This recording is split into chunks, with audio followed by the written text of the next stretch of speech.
네, 학장님 안녕하십니까? 네, 안녕하세요. 네, 호남대학교 AI 융합대학에 대해서 먼저 간략하게 소개 부탁드리겠습니다. 네, 호남대학교 AI 융합대학은요, 공과대학의 가장 원조고요. 시대에 맞게끔 AI의 기본으로 특성화대학에 맞게 걸맞게 AI 융합대학으로 저희들이 명칭을 바꿨습니다. 그래서 AI 융합대학에는요, IT 기반의 학과들이 5학과, 6학과가 신설학과까지 포함해서 있고요.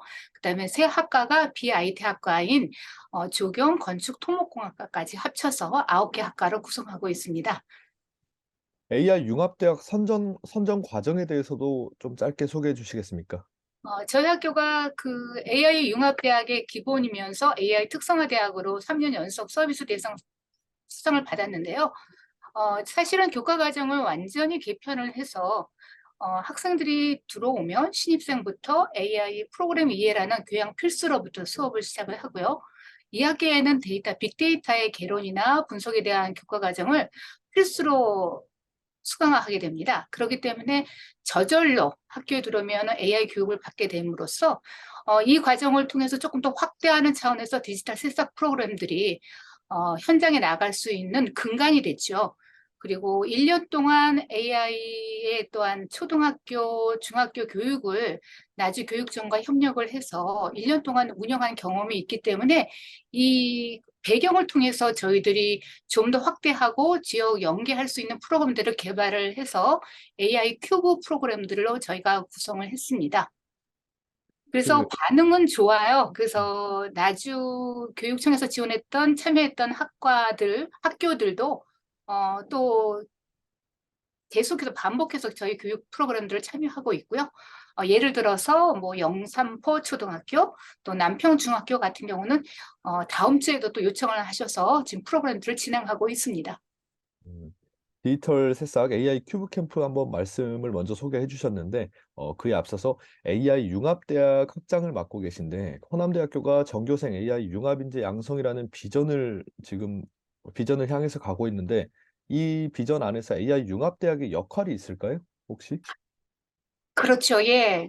AI 융합대학이란 자체는 AI 교육을 위한 인력들이 저희 교수님들로부터 출발을 해서 학생들이 AI 교육을 먼저 배우고 또 그 성과를 통해서 저희들이 또 타 대학으로 확장할 수 있는 저희 근간이 돼요. 그래서 학생들이 어떻게 적용을 하고 있는지 또 어떻게 이해를 하고 있는지 그러면 저희들이 이제 그 측정을 통해서 그러면 타 대학, 뭐 예술대나 체육대학이나 인문사회 또 모공계열은 어떻게 교육을 시켜야 될지 사실은 그 실험적인 대학으로 저희들이 출범을 했는데요.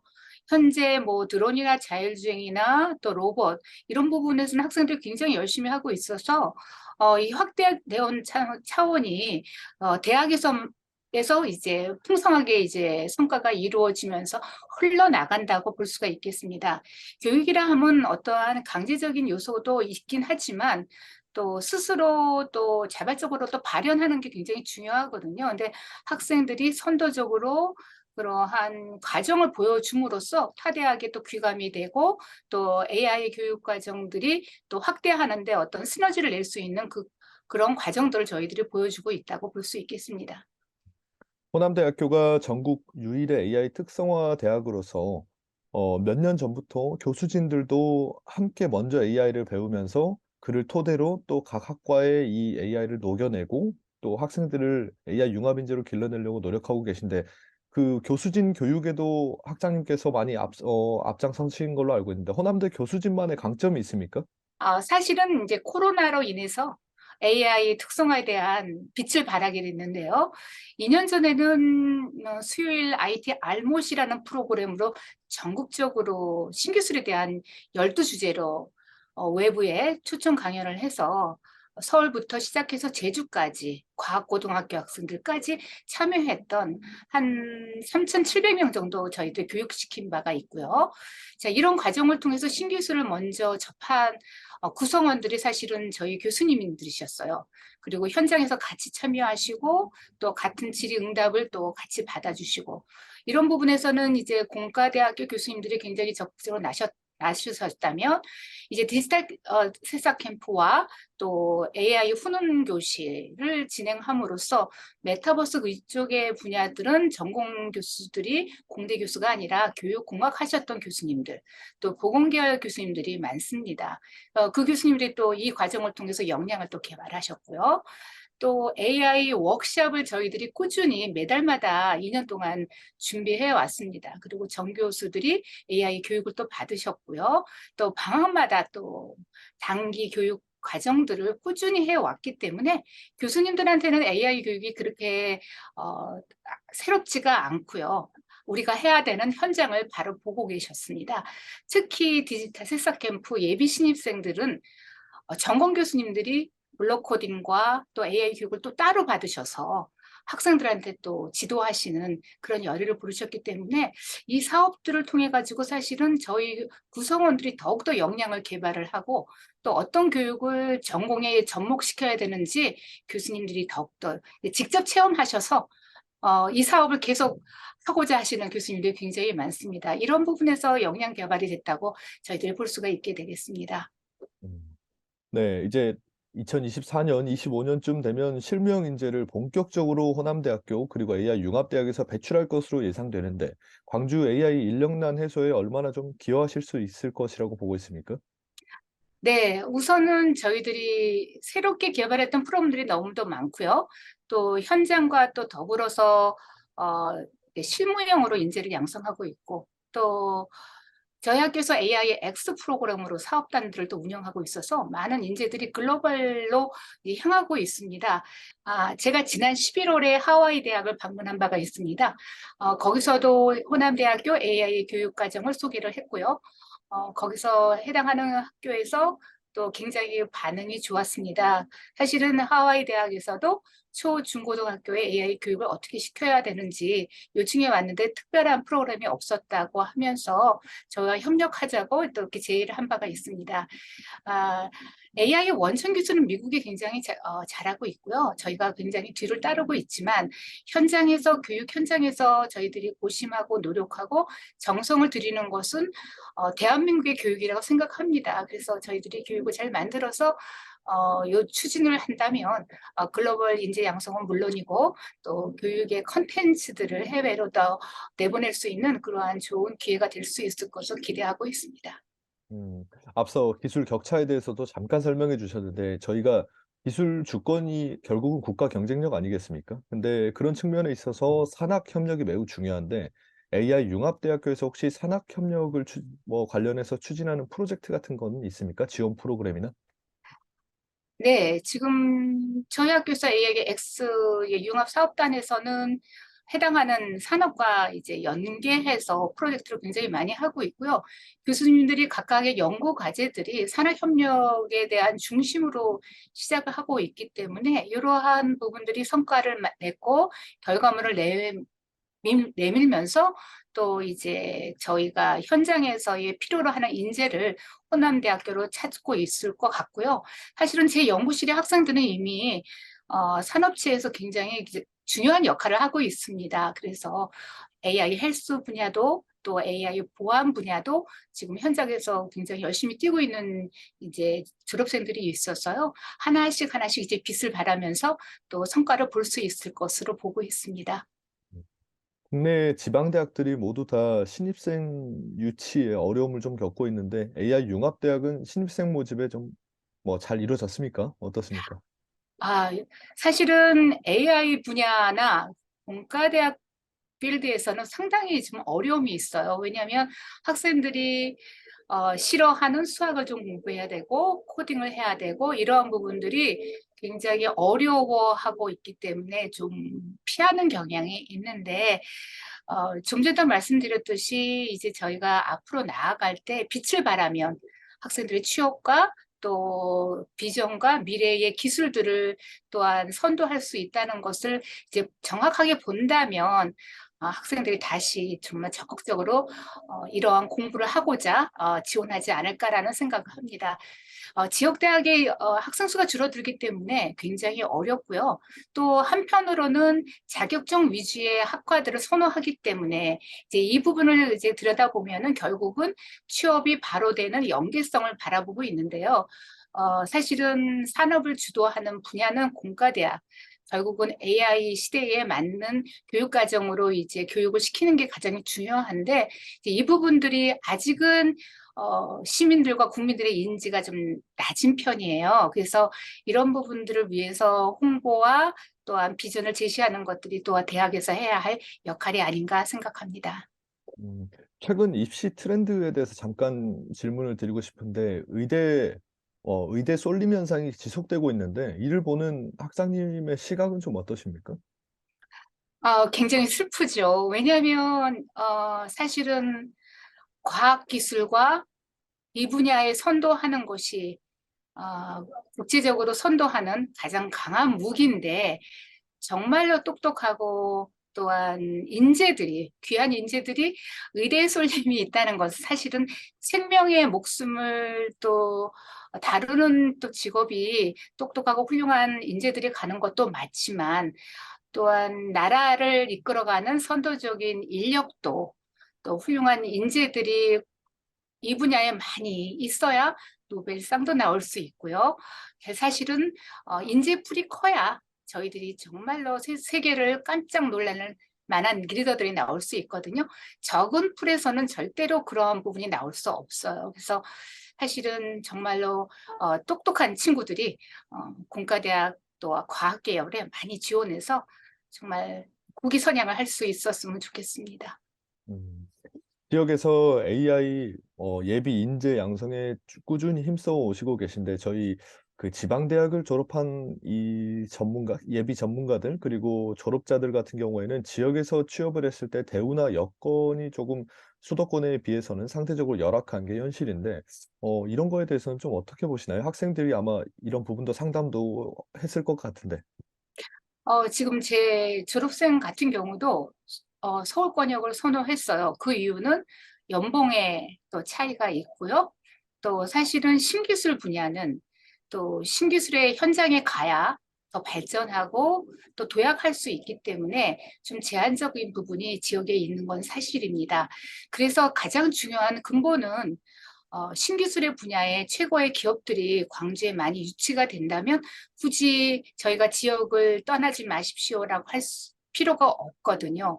그래서 환경적인 것이 먼저 제공되어야 되고 그에 맞추어서 교육도 상당히 이제 업그레이드가 될 수 있도록 교수진들도 굉장히 위기를 느끼면서 교육을 시킬 수 있을 거라고 생각이 듭니다. 근데 지역에서 이제 리딩하는 그런 기업들이 없다면 굳이 이제 제자들한테 적은 연봉에 지역을 머무르라고 이렇게 얘기를 할 수는 없겠죠. 그래서 이런 부분들은 생태계의 이제 환경인데요. 이제 서로 노력을 해야 될 것 같습니다. 광주시는 광주시대로, 또 대학은 대학대로, 또 학생들은 학생대로, 또 시민들은 시민대로 각각의 좀 더 나은 세상을 위해서 최선을 다하고 노력하고 협력을 할 때 좋은 더 이게 빛을 발할 수 있는 여건을 이룰 수 있을 것으로 기대하고 있습니다. 음. AI 융합대학이 처음에 6개 학과로 시작한 걸로 알고 있는데 이제 올해 같은 경우에 로봇 드론 공학과도 네, 맞습니다. 신설되는 걸로 알고 있습니다. 이에 대해서 좀 소개 부탁드립니다. 네, 이제 기존에 있는 학과들은 이제 신산업에 따라 가게 되는데요.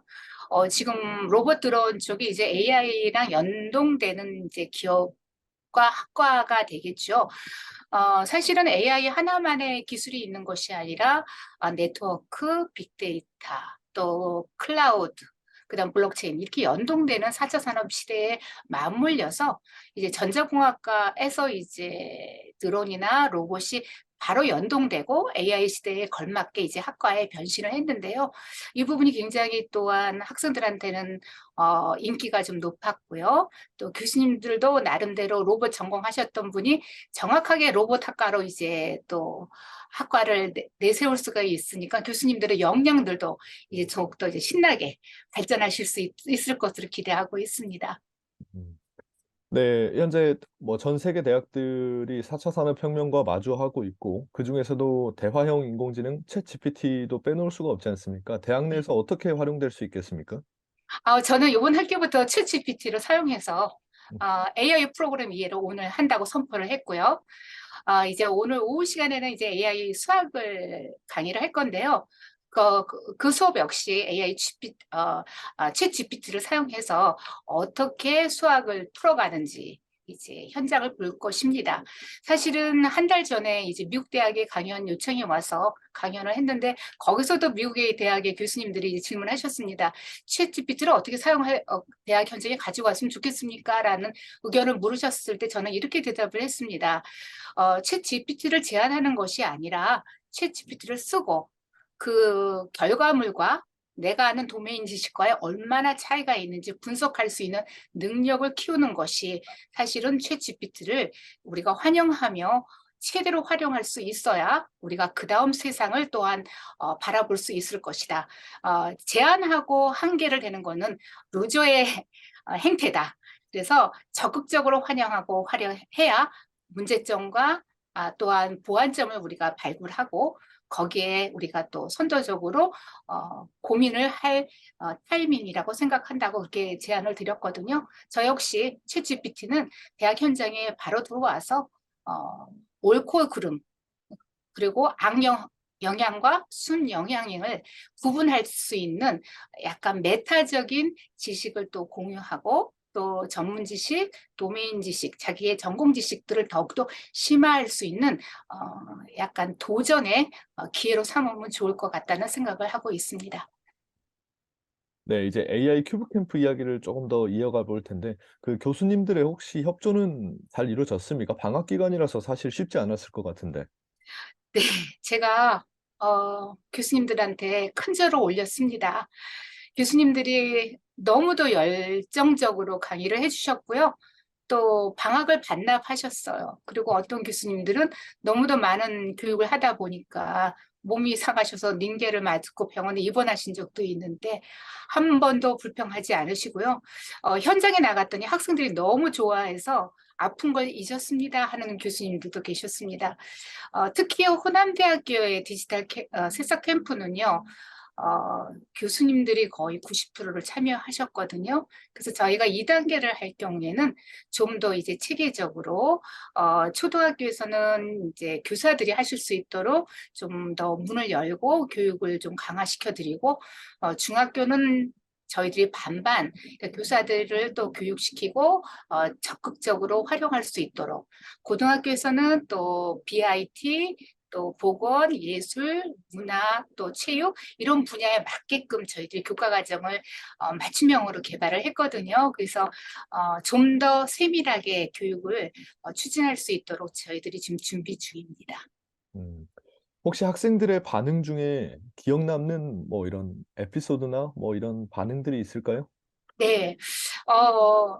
어, 저는 이제 학생들은 이제 아두이노 휴지통 만들기를 나갔던 교수님이 예상치도 못하게 학생들이 만들고 나서 박수 치면서 좋아했던 그 모습을 보고 너무도 놀라셨다는 이제 그런 전언을 들었고요. 제가 왜 동영상을 안 찍으셨습니까? 우리도 같이 체험하고 싶었는데 이런 말씀을 드린 바가 있습니다.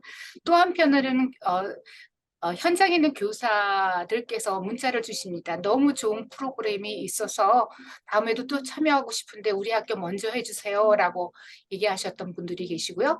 또 학부모들께서 또 학생들을 모아 오셔서 또 프로그램 했더니 학생들이 너무 행복해서 제가 학생들을 더 모아 올 테니까 더 프로그램을 더 진행해 주세요. 그래서 지금 계속해서 진행을 하고 있습니다. 또 좀 전에도 말씀드렸듯이 남평중학교에서는 다도 분교에도 또 26명의 학생들을 또 교육을 시켜달라고 요청을 하셨는데 너무도 학교들이 세도를 하니까 제가 기억을 못할까 봐 교장 선생님이 그 학교를 삼창하라고 저한테 인지를 시킬 정도로 이렇게 뜨겁게 반응해 주셨습니다. 그래서 이러한 부분들이 현장에서는 고마워하고 또 기뻐하셔서 그동안 방학 동안에 반납했던 교수님들의 수고가 정말로 열매를 맺는 것 같아서 제가 교수님들한테 큰 절을 올렸습니다. 이번 큐브 캠프를 진행하면서 호남대에서 자체적으로 만든 프로그램이 굉장히 효과적이었다는 반응들이 많았는데, 이런 측면에서 바라보셨을 때 초중고교 아이들의 창의력과 잠재력을 끌어올리려면 교육은 어떤 방향으로 이루어져야 될까요?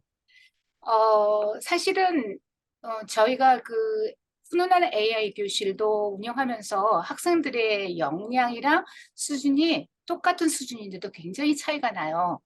그 내면을 보니까 어떠한 교사한테 교육을 받았는지, 이게 현장의 교사들의 역량이 매우 매우 중요한 거를 처절하게 체험했습니다. 저희가 프로그램을 아무리 좋게 만들었다 하더라도 흡수하는 학생들의 역량이 다 다르거든요. 근데 그 역량을 갖추려면 현장에서 매일매일 만나는 선생님의 역량이 어느 정도 있으셔야 학생들이 준비되어서 좋은 프로그램이 잘 정착할 수가 있을 것 같아요. 그래서 저는 디지털 인재 양성의 첫 번째가 교육도 중요하지만 현장의 교사들의 교육이 제일 먼저다. 그 다음에 이제 좋은 프로그램이다.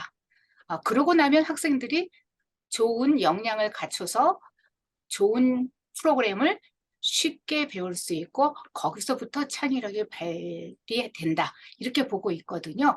그런데 교육을 못 받았던 학생들한테도 처음에 기초를 가르쳤는데 1시간 후에 금방 캐치업 하더라고요. 그 부분은 초등학교에 어떤 프로그램을 주더라도 기초부터 튼튼히 하면 학생들의 창의력은 저절로 나올 수 있겠구나. 이제 그러한 교훈들도 현장에서 경험한 바가 있습니다. 음. AI 특성화대학교, 호남대학교가 추구하는 인재상이 있습니까? 음, 저희가요, 하나를 이제 고민했던 부분 중에 하나가요. 현장이나 산업 현장이나 사회 현장에서의 문제를 인식할 수 있다. 첫 번째, 그 문제를 인식해서 그 문제를 해결할 수 있는 방안을 찾아낸다. 그 방안을 찾아내는 것이 AI 기술의 접목이다. 그리고 나서 그 문제를 해결할 줄 알아야 된다. 이제 이게 제가 주장하는 원칙입니다. 그게 R, reason이고요. A는 adoption이고요. 그 다음에 S는 solving a problem. 그래서 RAS라고 저희가 이제 표현을 하는데요. 이 부분은 사실은 문제 인식을 하는 조차도 본인의 전공 지식이 없으면 저희들이 문제 인식을 하지는 못하잖아요. 그래서 그런 부분부터 전공 지식이 우선이어야 되고 또 협력할 줄 알아야 되는데 협력도 중요하고 또 수리적인 논리, 그다음에 코딩 능력 이런 부분들이 저희들의 문제 인식과 적용하고 또 해결하는 부분에서 요소적으로 들어가기 때문에 통합적인 교육 시스템으로 이제 지원할 수가 있게 되겠습니다. 그래서 이런 부분의 인재 양성은 아마도 통합적인 인력 양성이라고도 보겠고요. 이 기본은 AI 기반, 그러니까 디지털 역량을 갖춘 인력 양성이라고 볼 수 있게 되겠습니다. 네. 끝으로 AI 융합대학과 그리고 학장님의 그 향후 계획과 목표에 대해서 단기적으로, 장기적으로 한번 말씀 부탁드리겠습니다. 네, 저희 이제 단기적인 목표는 디지털 새싹 캠프 이제 2단계에서 이제 고등학교 학생들한테 재미있게 교육을 시키는 게 1단계고요. 또 다른 이제 단계는 대학 내에 교육과정의 내실화, AI 프로그램 이해를 통해서 AI의 기본 자격증을 모두 전교생이 받을 수 있는 이제 그 과정들을 좀 추진을 하고 있고요. 널리 이렇게 크게 본다면, 장기적으로 본다면 결국은 우리 학생들이 교육을 잘 받아서 서울이나 뭐, 뭐 대기업에서 요구하는 인재뿐만 아니라 글로벌. 제 꿈은 이제 실리콘밸리 한번 취업하는 학생이 한 명 나왔으면 하는 게 제 꿈입니다. 그래서 최고의 이제 학생들은 미리부터 발굴해서요, 스타성 있는 학생들로 이제 저희들이 키울 수 있도록 준비 중입니다. 네. 학장님 오늘 말씀 감사합니다.